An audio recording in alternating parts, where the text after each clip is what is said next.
Welcome to the next episode of the Empowered by UMortgage Podcast. I'm your host, Kahren Oxner, and I am joined by yet again another one of my absolutely favorite people. And we have done this before, but not in long format. And it was so awesome. And I was so happy to chat with her that I had to invite her back.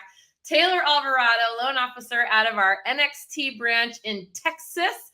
Welcome to the Empowered by UMortgage Podcast. Hey, y'all. Thank you for having me, Kahren. I'm thrilled to chat with you always. So I was honored to be asked to come back. So thank you for having me. Heck yes. And you are in just a spiffy, fancy studio down there. Tell me everything. Last night you were like out in the bullpen, and this time you're just all the profesh. So last time I had to hide in our conference room, which is where I typically film everything because I can close the door and it's quiet. But today I get to actually use our little studio space here at NXT because everyone left for Michigan and I'm here all by myself. I feel like my parents are gone for the weekend. I'm like, I can get video content done and all the things. And I had a meeting and it was quiet. I love it. They're going to get back and be like, okay, we are never leaving Taylor home alone again. Like the office is rearranged. You've hired like 15 people.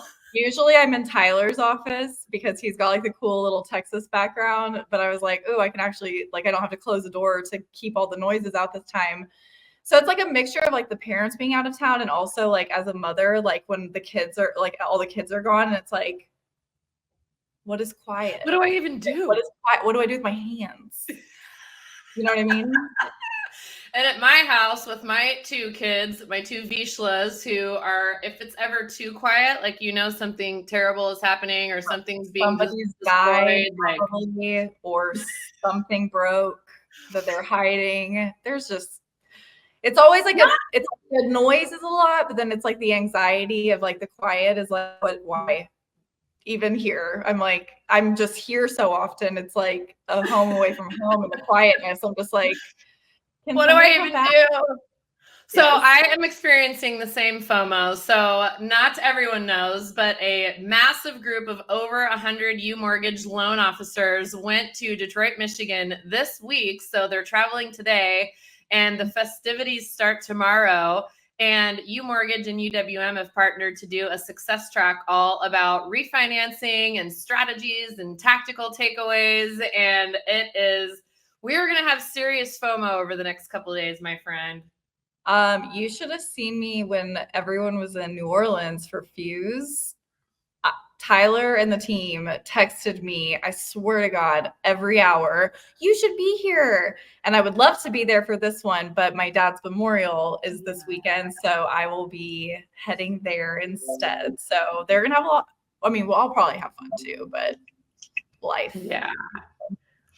Well, and that leads me into, you know, something that is just so personal. And I've just been really feeling you and feeling for you. And my dad is like my superhero, literally, of my whole life, the best man that I know. And I said before we started, like, I haven't cried yet on the Empowered Podcast. And if there was ever going to be a day, it would be today, and it would be with you. I'm gonna make you cry. Oh, don't do it. Don't do it. But, you know, it's really true. So I've been feeling and empathizing with you because you recently lost your father, your superhero, your best friend. And that journey is just so, you know, personal for me because I'm going to go through it someday too. So on that note, I would love for you to share a little bit about your dad and like also specifically the way that you guys and the NXT family have honored him and his memory, because that is just beautiful. I would love to tell you about that. So first and foremost, yes, my dad is my best friend. I'm like currently in the middle, like side note, of writing a eulogy for the memorial service right now. Oh, and yeah. That eulogy, I'm like, I can't speak about him in past tense because like, yeah, he raised me and is so a part of who I am that it doesn't feel like, I mean, obviously like physically he is not here, but like his spirit remains so strong. And my sister and I and my kids and just every little detail of our life that it's really weird to talk to him as in a past tense. So if I say things in present tense, Hey, he's probably right there right now. Okay, we're 10 seconds in and I'm already waterworks over here. So gosh dang it. I'm sorry. Well, No, so it's good. It's so good. The cool thing about my dad, to be really honest, he was not a normal dad, like at all.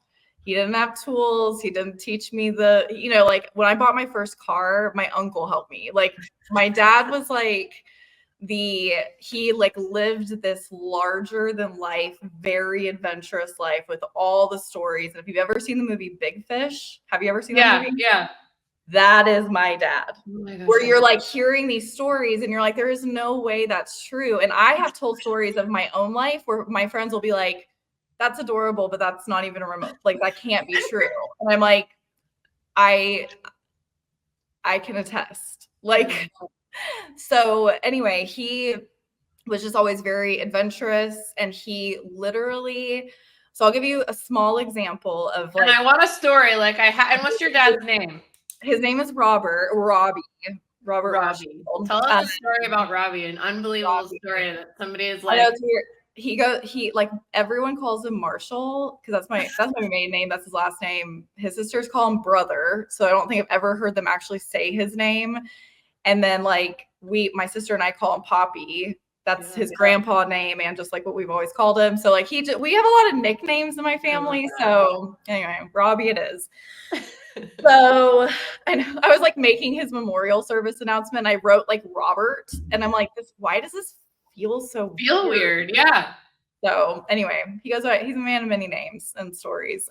So let me give you an example, one of many. So when I was about 13 years old, he decided, so he worked in the restaurant industry for my entire life. So I got my degree in hospitality management because I intended on following in his footsteps and running a company with him. So that was kind of my goal. But within all of that, he decided just one day to start a production company, like a film production company. So my cousin at the time was going to NYU for writing, and he had a good friend that was in the video program. And then his best friend, my cousin's best friend, was Jake Johnson, who is now like a star, like on New Girl and stuff like that. So the three of them met at NYU, and my dad started talking to my dad, and my dad's like flew them out to Lincoln, Nebraska, to our house out there, and was like, hey boys, I'm going to start a production company. They literally like met for, I think they were all over for like a weekend when I was a kid. My sister remembers a lot more because she has a huge crush on Jake Johnson. Shout out to Jake. I remember there, but my sister remembers. So anyway, so they're there and they're having these meetings. My dad was always really cool. So he would let me come to meetings with him, whether it was like work, the restaurant. I hung out in the kitchen most of my life growing up, like in the back of house, just like helping around the restaurants or whatever. So in this particular meeting, he was like, yeah, you can totally sit in. It was super informal, like in my living room at my house in Lincoln. So we're talking, they meet, they do their thing. I have no recollection of the details, but afterwards I was like, I want to produce a movie. I'm 13 years old. I'm like, I don't know the right to say any of these words, but this is my dad. So, and this is like, I'm telling you, like a nugget and a million pebbles worth of examples of him being like, oh, that's what you want to do? Go nuts. Do it. So he said, okay, you want to produce a movie? I'll fund it. I will include it in my production company and we'll put it all together. But you have to get manuscripts. You have to pitch it. So that was the other thing. Anytime I wanted to do anything, I had to put a business plan together and pitch it to him, even as a child. So I love business because he pushed me to like really think logistically about pretty much everything, but he supported anything that I wanted to do. Yeah. So I am a very literal person and I love a challenge. Like I love when someone's like, sure, you can do that. You can't do, the second someone's like, there's no way you can do that. I'm like, just watch me now. It's like I have oppositional defiance disorder anyway. So if someone like even remotely questions me, I'm like, self-diagnosed or like officially? Oh God, I love that so much. I'm serious. It's like a real problem in my life, but here we are.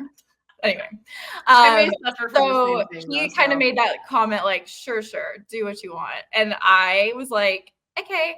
And this was pre-internet as we know it. Yeah. Now, that your girl found I found a magazine that in the back had a address for the Writers Guild of America. I write a note that says, hello, I'm with 5166 Productions and I'm looking for manuscripts for an upcoming film that we're looking to produce. If you have any manuscripts, please send it to this address. And I put my home address on there. I am not kidding you. Within a couple of weeks, I can't remember the exact time, it might have been like a month or two, but like it was pretty quick. We have, I mean, imagine like file boxes stacked in my house full of manuscripts. So my dad comes home and he's like, what did you do? And I was like, that I could produce a movie if I did the work. And so I got all these manuscripts and I started reading through them and like responding. Like we had to write letters back and forth because I didn't have access to email because I didn't we were like computer or something. And so anyway, he thought it was hilarious. And we ended up, so that kind of fizzled out. He never produced his movie. I never produced mine. But the fun part of it was that he was like, I kind of challenged you to do this thing. And you're like, okay, and you did it. Well, and the resourcefulness to even know like where to start, how to start. And it just totally reminds me of like everything that I see in you and how you just get shit done and accomplish things. You're like, I am going to ask for forgiveness, not permission. Like, I'm going to just go for it. And you attack everything in your, and it's probably weird to say attack, but you really do. It's so. I mean, that's what he instilled in me. So that's the thing. Like, so at that age, he had me write down all of my goals, like for life. Mm-hmm. So I was like 13. I literally typed it up and I printed it. I probably have it somewhere in my life in a box somewhere. Oh, you but might I have have accomplished every single one of them except for skydiving. I put skydiving on there. I think I thought it was cool, but I'm actually deathly afraid of heights. So I may do that one day, maybe not. But I did it. Highly do not recommend. I don't know what the hell I was thinking. One of my friends, I don't even know what I was going through, but she's like, you got to just do this. And I was like, fine. And it was insane. And I didn't die, but I mean, I'm like, you did live to tell the tale. Maybe one day if I'm feeling really risky. But so he had me write down my goals as I was growing up and was just very much believed in if you write your goals down and you have a clear vision of it and you can articulate like what it is that you want, you can do anything. So to him, he raised me in this way that was like anything you want to do, you can do it. You just have to put the work in. So strong work ethic, goal-oriented, literally because that is how he raised me. Well, and how amazing to grow up in an environment where you weren't told that there was a limit or you weren't told that you couldn't do, like, if you're not told that you can't do it all, like, how would you ever know? So like people put like limitations on either their kids or their partners or their employees. Like, it's amazing what people can accomplish if they're just given the flexibility to do so and like the encouragement to try. And that's like, I mean, we're going to be all over the place, but that totally leads me into, you know, just the amazing team that you have surrounded yourself with at NXT and how they embody some of those very same ideals. And they are so, you know, you've got this leadership team that is so like disciplined and clear and concise and, you know, puts the goals down and then holds people accountable. And I would love to chat through, because I know you guys have all just gotten through some of your, you know, 2025 goal setting and just some of the teamwork that you do with the leadership there. I would love for you to walk us through what you guys are doing there, because it's incredible. And I'm, you know, kind of jealous that I haven't gotten to go through the process, because it's really, really meaningful and it works. It's so good. And yeah, so on that note about the team real quick. So, and on also tying it full circle and me asking for forgiveness, I very specifically pulled all of the leadership team in and I was like, hey guys, just say yes.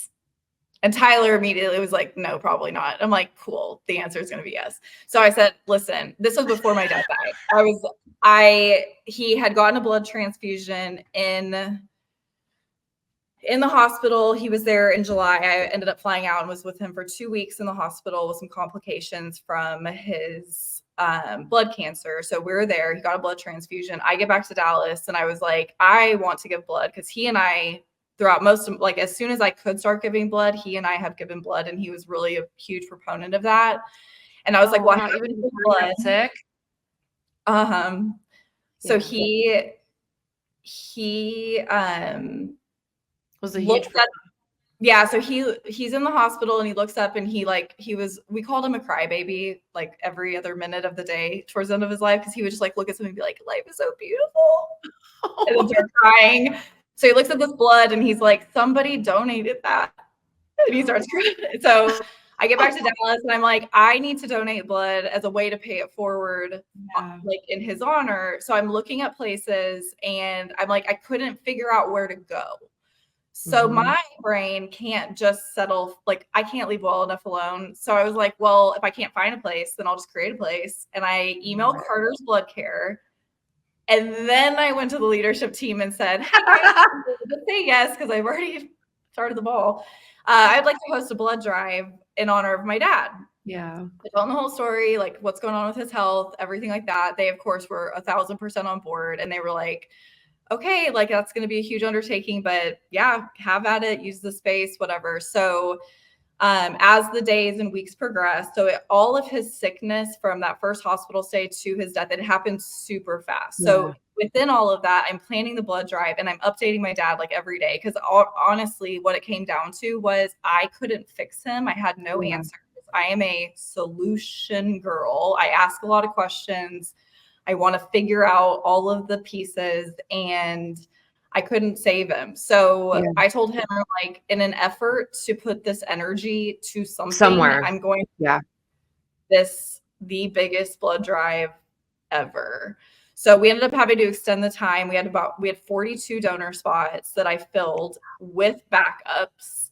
So we had the whole of NXT backing me on just this thing that you cared so much about. And donating themselves, like even Chicken Shit Nash Paradise, who was very Is he nervous about giving blood? This is funny. Really, was he covered in tattoos and piercings? And he's like, "Don't touch me with a needle, Taylor." And then he changed his mind. It was right after my dad passed. He's like, "Okay, fine, I'll give blood." I'm like, "You're only saying yes because my dad died." So I feel like it's a pity give, but I'll take the blood. I'll take the donor. The blood. Oh, so sweet.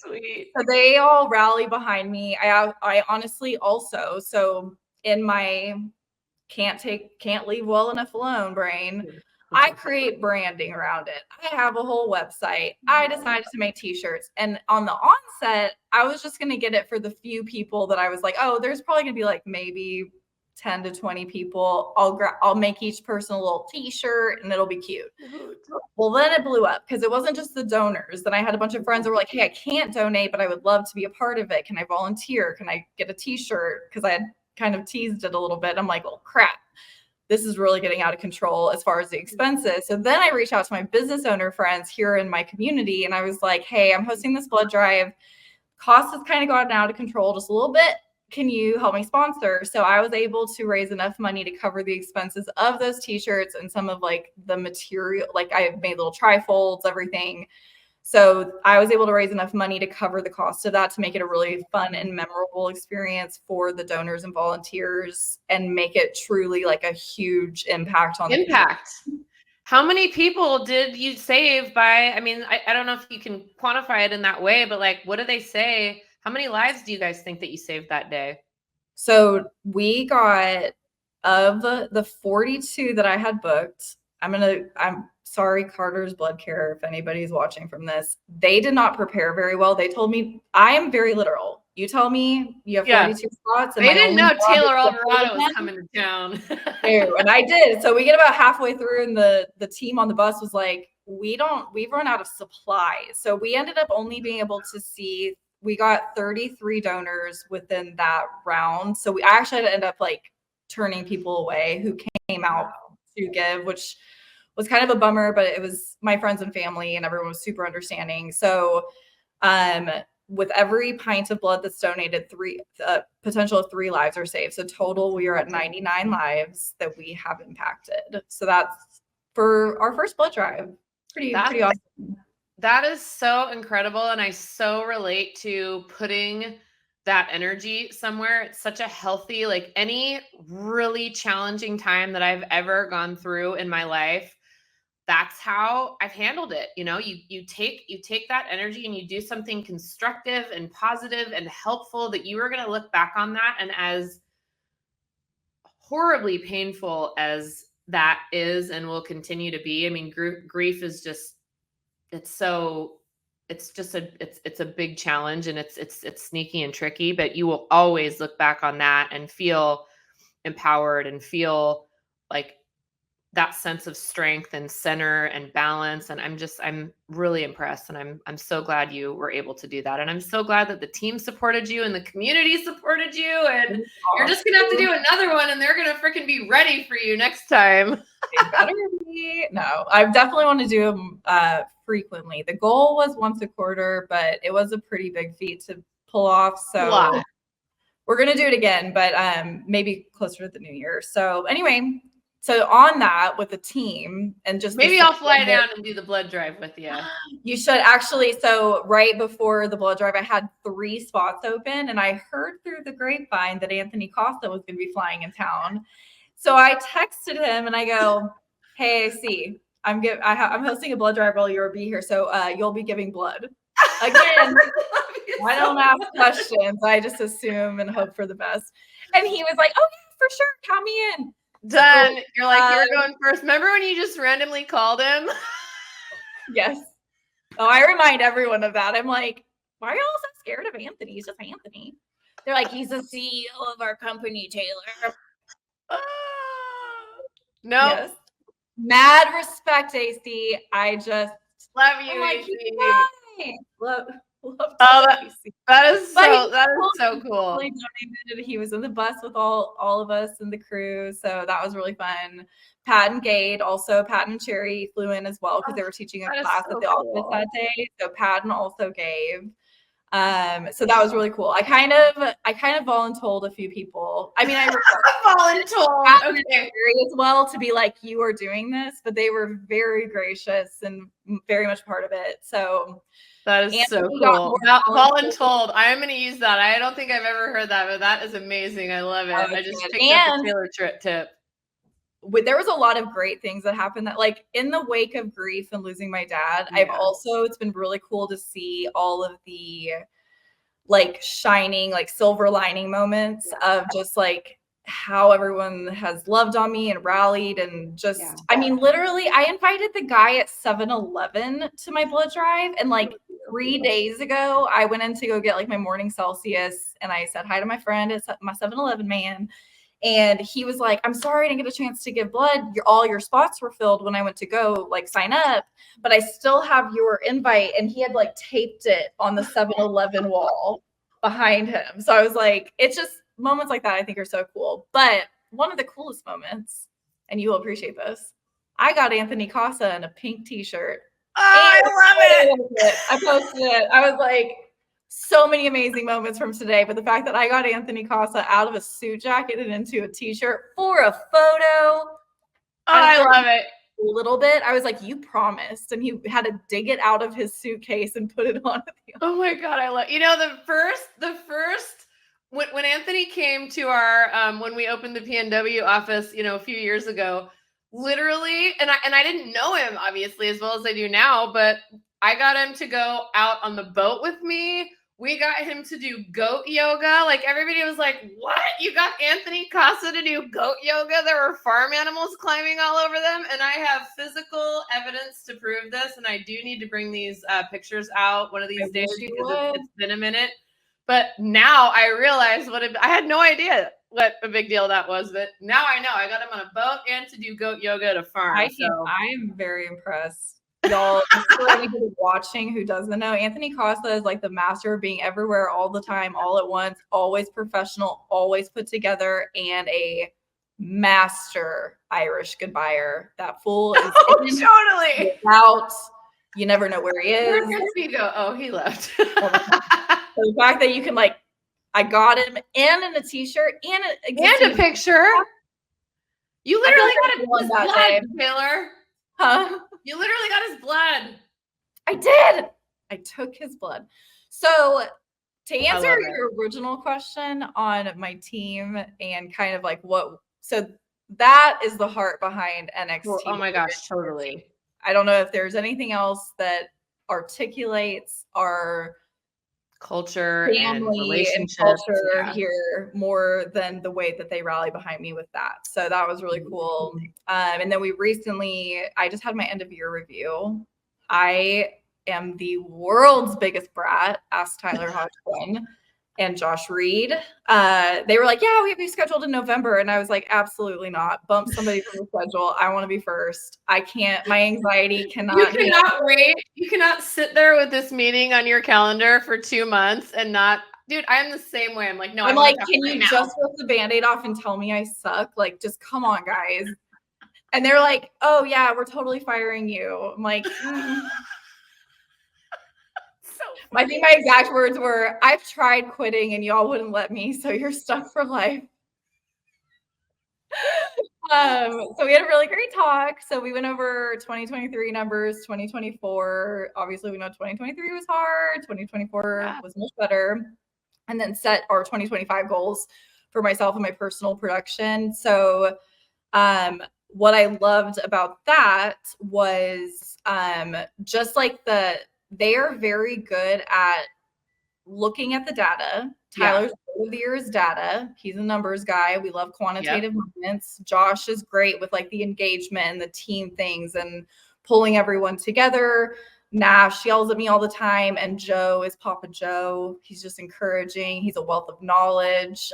So they all have such amazing strengths. And the cool thing about that particular meeting was we went through like a SWOT analysis for myself. So I wrote it for myself, presented it to them, and they, chimed in. But what I loved was that they were like, these are your strengths, and this is what we think that you really need to like double down on for this next year to end this year and going into 2025. So that to me was really cool that they like, I'm not just a loan officer on their roster that's here to produce, which is obviously the goal. We're all in business. We want to close loans. That's how we get paid.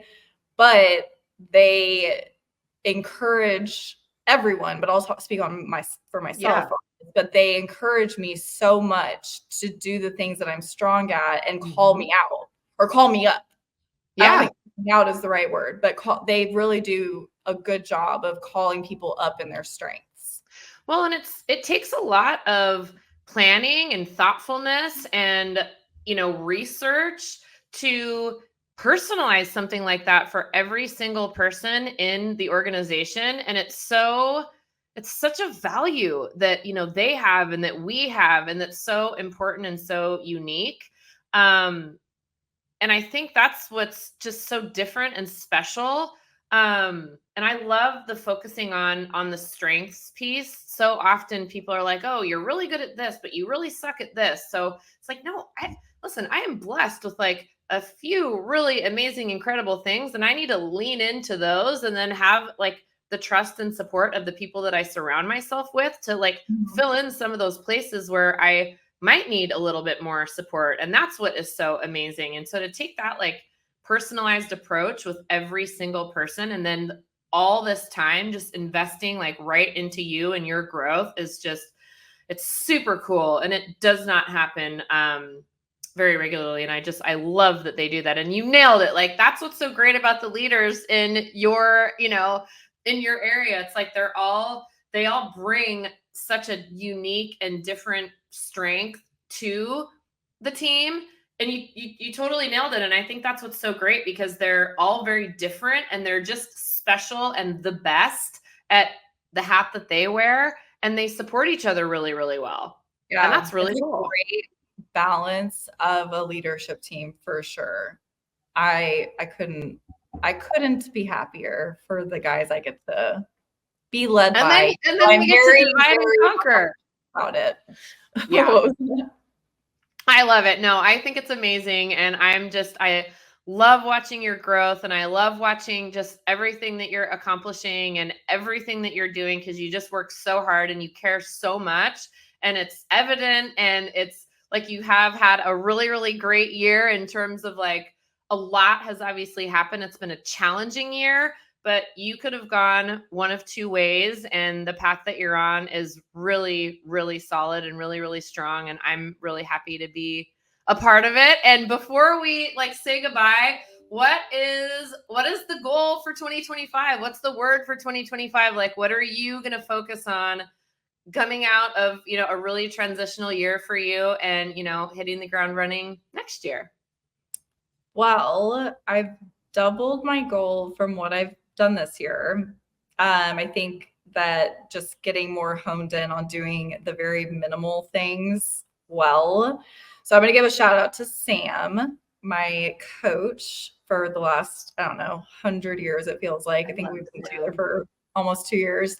But one of our last coaching sessions, he had us write down like everything that we do, and pretty much eliminate everything but maybe 3. So I was very intentional with that. So I haven't picked a word of the year yet for 2025. I usually do, but I have to like pray about it. So don't have that yet, but I love social media. I know it's not everyone's cup of tea, and it seems so dumb.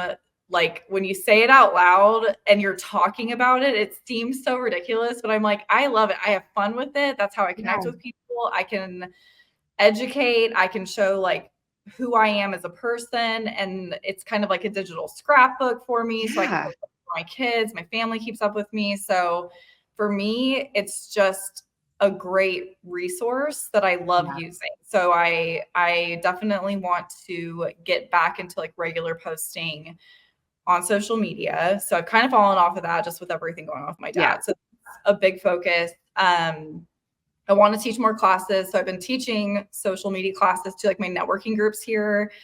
And I love helping others build their business. So I'm just trying to find ways that I do things kind of more naturally that I can turn and help somebody else in the same capacity. And then I've also recently joined as an affiliate member, and I'm doing a leadership, like, I don't know if it's training, but it's like a year-long program with Metrics. So it's our North Texas Association of Realtors. There's about 27,000 realtors in that. And that's awesome. Within all of that, with my dad passing, I connected with an old friend of his from high school that's very involved. And he has been like the most amazing mentor in the last couple of weeks since we've connected and just gotten to spend a lot of time together. So he's kind of taken me under his wing, and I'm so grateful that even in the wake of this whole tragedy, the silver linings and the humanity that I've seen and the kindness from people has been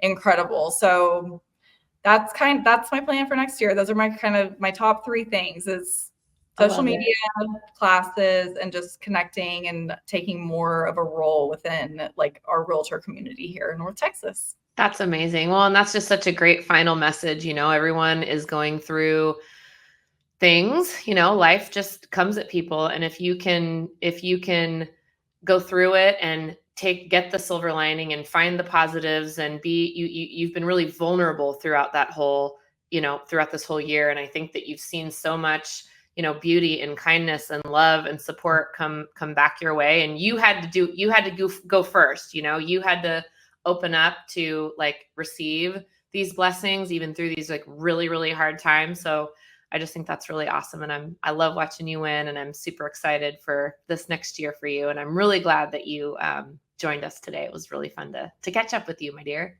You too. Thank you for having me. It's always a pleasure speaking with you. Seriously. You're my role model, Kahren. Oh my gosh. Well, geez, now I'm going to blush and cry. You're bringing out all the emotions today. You're welcome. I'm a very emotional girl.